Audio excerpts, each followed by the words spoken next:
That was wonderful. When that Zack Snyder-esque jump, which is oh yeah, and gets the battle. And then we'll go back to your thing, the score. Yeah, man. Oh yeah. Like they scored. She was scored well. Superman, Batman, everybody was scored well. That fight scene was beautifully choreographed, scored, shot, paced. Yeah. Everything about it. Every camera angles. Every time she did this, I was like, oh yeah. Go for some more.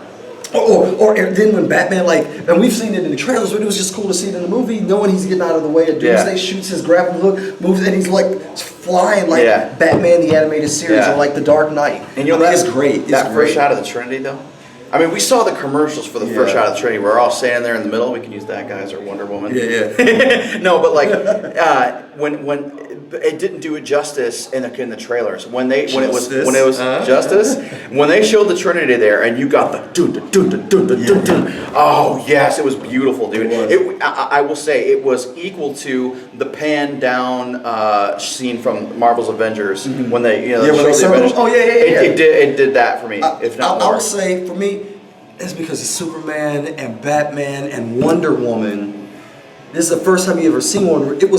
That moment was better than the Avengers, inside. Cinematically, the Avengers won because you had all these characters. It's whoa! But for me, just to see Batman, Superman, and Wonder Woman standing in the foreground, yes! Yeah. That is what's up. Now, before we're going to start our descent down, and we're going to give it a rating soon. There's a couple more things I want to talk about. While we're on the DC Trinity, the first time we see the Trinity was not right there. Yeah. We see them in Lex's party. Yep. What did you think about that? It was interesting because you're right. It was the first time we saw them, but it's almost like they were shifting out of, it'd be Wonder Woman and Batman, and then it'd be Superman and, it'd be Diana and Bruce, and then it would be Clark and Bruce. It's like, and then you see Bruce and Diana from afar. Or Clark and It's almost like they were sharks swimming into what we wanted, but it's like, ooh, not quite. We're getting there. I thought that scene was interesting. I thought that was great. I just thought that was interesting that the way that they would introduce all of them on screen at the same time was passing each other, interacting with one another with different agendas. Yeah. And that's the first time. Excuse me. That's the first time we see the three of them. Yeah. Let's move to the introduction of the other Justice League members. Okay. When the email, we get to see Cyborg, Victor Stone. We see Victor Stone. We see Silas. We see Cyborg. We see Aquaman. Of course, we see the old picture of Wonder Woman, which we will get in the Wonder Woman movie, which has also been pushed up from June 23rd June 2nd. to June 2nd. June 2nd. When I saw it. Excursus. When I saw that it had been pushed, I just saw the thing. I was like, no, don't push it back. Well, maybe they're pushing it back. They want to do a bad movie. They pushed it up. I was like, that's what I'm talking about, WB. There we go, DC. So anyway, we see the old picture, which we will see in Wonder Woman and Aquaman. I don't know if I said Aquaman already. And my wife loved Aquaman.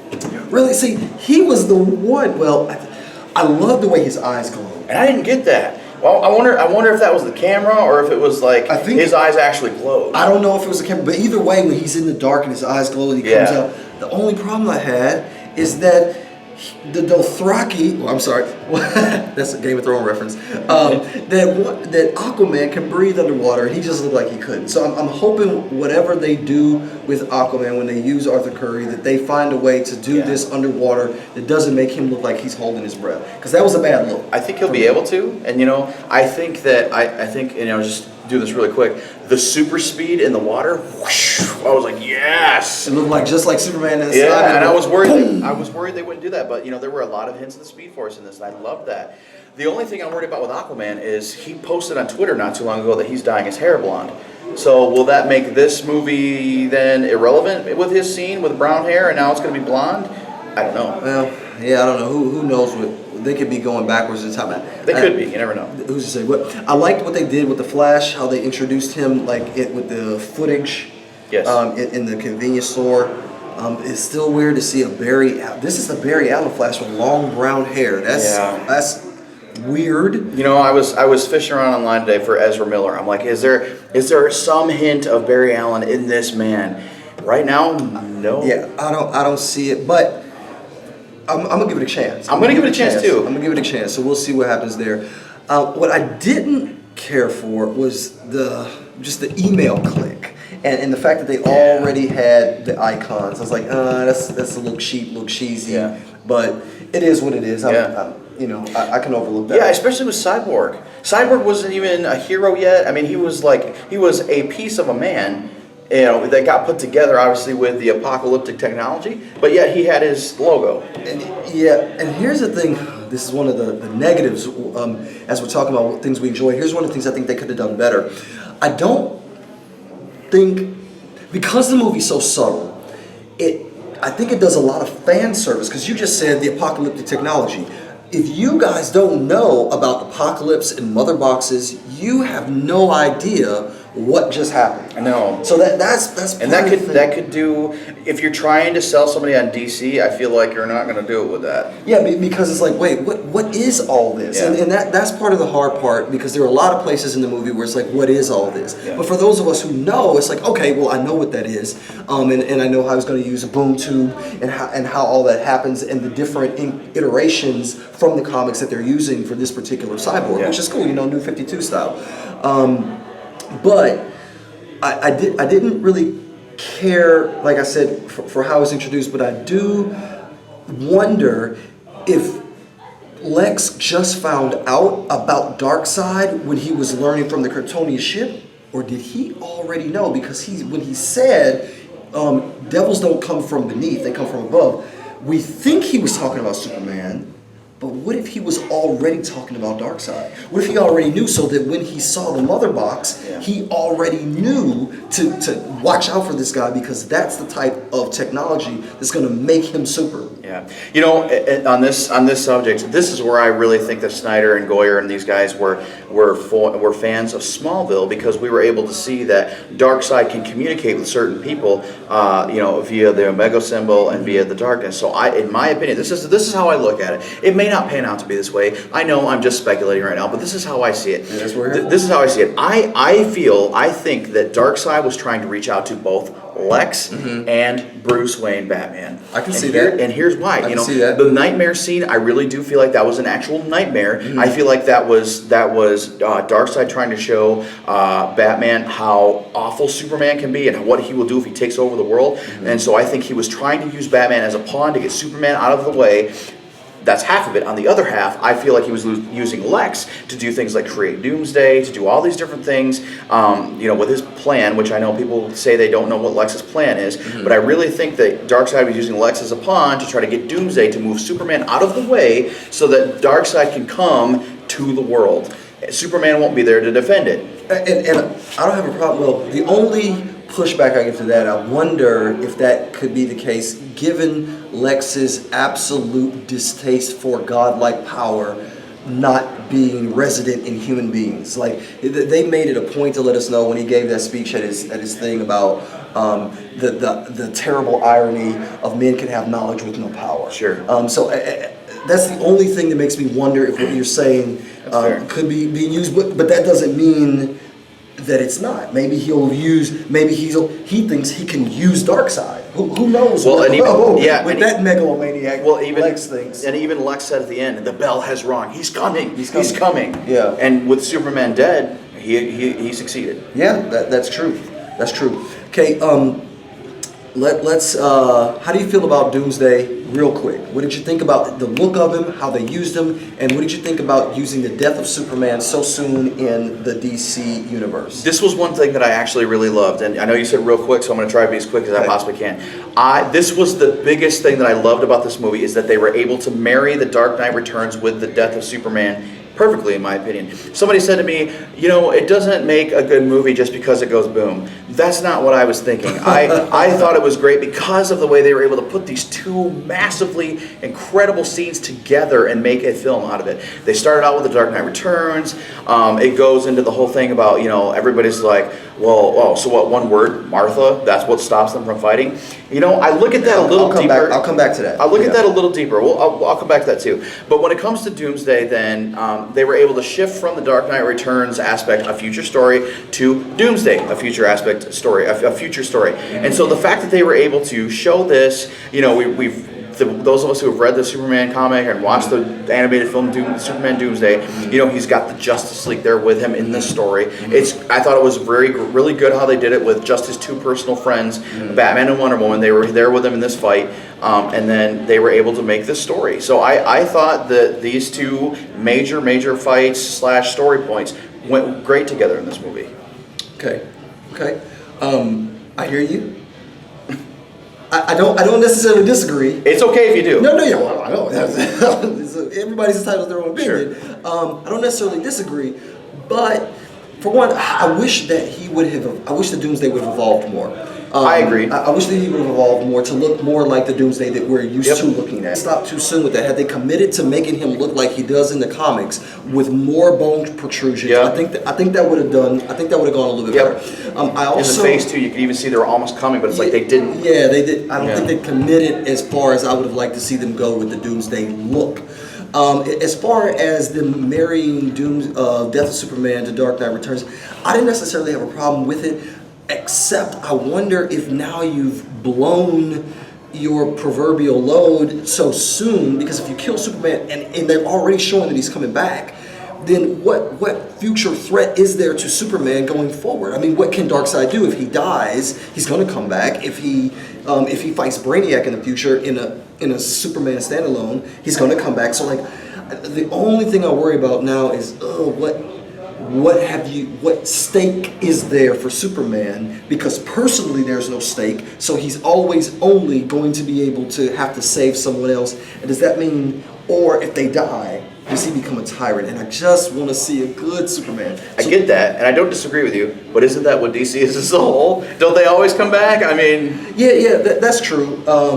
But I just wonder because it was so soon. And we'll see how they do it. You brought up the Martha thing, and we'll wind up with this, and then we'll give it a rating.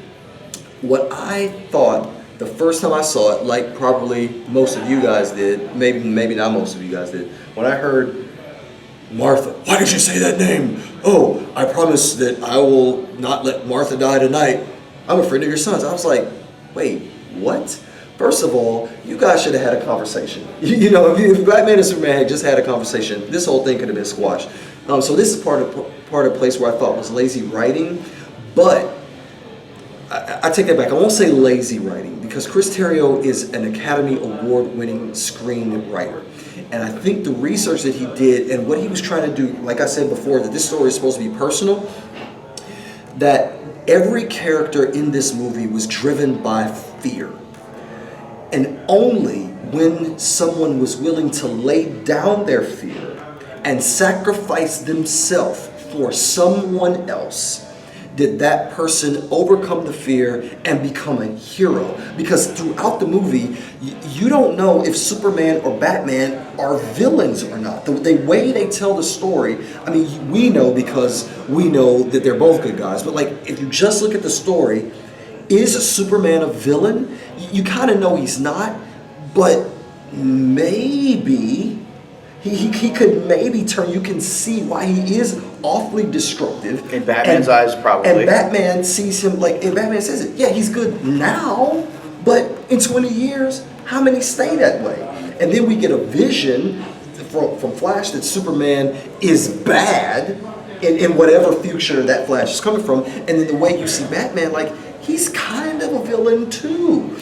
Only once they both say, I'm willing to sacrifice for others who may not even be on me, do we see them truly as heroes. Even Wonder Woman, we see her emerge as a superheroine once she's willing to sacrifice the fact that she's protecting herself from being hurt again from men. So my point is, when they said Martha, it wasn't just a cheap trick of saying, oh, both their mother's names were Martha. It really was the tying in of this whole story of Batman coming to grips with he's been turning into this monster, that the very thing that his mom would not want. And he's in that moment, he recognizes that I'm on the other side of that gun because this guy has a mom who's about to be taken from him, just like my mom was. And I have to protect that child. Like, I wanted someone to protect me. And so, yeah, while it happens quickly, and I can see why it's a little maybe too easy, I see where they were going with it. And I really do appreciate it. It makes me like the movie a lot more. So what are your thoughts on all that? And you know, it's funny because I kind of look at it as you look at it as an inner judgment on himself. I look at it as his outer judgment on Superman. That too. This is how I see it. In the beginning, where he has lost his mother. He's dealing with a child who's lost her mother. He then looks up at the sky and he sees the cause of this is Superman. He's taking this dude down in the sky, and it's like, oh, this is the reason. And so, I mean, I think that's why he had such a vendetta for the whole movie. But then once he got there, once he was ready to kill him, and he says Martha, you see him then take a step back and start to think about things. Oh, this guy is just like me. He is an alien, but yet he's a human. He's Superman. He has a mother just like I do. He's wearing a cape just like I am. He's fighting. He must be fighting for the same cause just like I am. I saw this more as he rolled back his reflection or his judgment on Superman and was able to. Honestly, I feel like both of our theories kind of go together. Yeah, absolutely. Yeah. I think that the internal thing, because he got stuck on the name. Yeah. He was like, okay, the name is the thing that triggered it, and then because he couldn't get off that, why did you say that name? Why did you say that name? Then Lois comes in and said, it's his mother's name. It's his mother's name, and that's when he was like, oh my gosh. He's crying exactly out what you said. Like, this guy who I thought is just an alien is a guy with a mom. Yeah. And he's got a girlfriend, he's got a family, he's got people that he loves on this planet too. So he's not looking to destroy this planet because he's got loved ones here. And I think it's same important. As me. I think it's important that earlier in the fight, Superman addresses him as Bruce. I mean, he called him by his human name. Yeah, he didn't call him Bat. Yeah. You know, he treated him as a human. Yeah. So the one thing that a thing that I didn't like that I did like is that Batman is supposed to be the world's greatest detective, and he knew nothing in this movie. But considering he was driven by fear and rage, it makes sense that he began to overlook things. So I'm really looking forward to Batman being a detective going forward and figuring things out, putting the Justice League together. Hey guys, we've been going at this for a while, so we're going to wrap it up right now. We're going to give our rank of what we thought. Let's go out of 5. Let's go out of 5. I'll go first. All right. My initial shell-shocked feeling when I first saw this movie, honestly, I was like, this is like a 2.3, 2.4, tops 2.5. I was so dead inside because this movie I look forward to more than Star Wars. And for you guys that know I love Star Wars, having understood what was trying to happen and seen it multiple times for what I believe it's trying to do, that jumped all the way up to the second time I saw it to about a 3.7. Finally, I'm at a 4.2. I don't know, it might go higher the more times I see it. So I'm at a 4.2 for this film out of 5. What would you say? I said an 8.2 out of 10, so if that mellows down to about a 4.2 out of 5, that's, I guess, where I would say too. I mean, you know, it had its issues, it had its okay, this and that, but ultimately, like all the points I said, I just loved it, man. Awesome. I walked away feeling satisfied, and that's something I haven't been able to say about a movie in a long time, I feel like, so. Awesome, man. Hey, thank you, Brandon, for joining this episode of Rock Pops. Thank you again to Comic Book University for letting us use the facility, having a great background here. Remember, go buy comics from your local comic book store, and stay tuned to this channel. We're going to have more reactions, more superhero stuff, lots more content coming. We got a great plan. We just got to implement it. We're in phase 1, so stick with us. We got some more coming. Hey, thanks for joining us. Keep it popping. See you, man.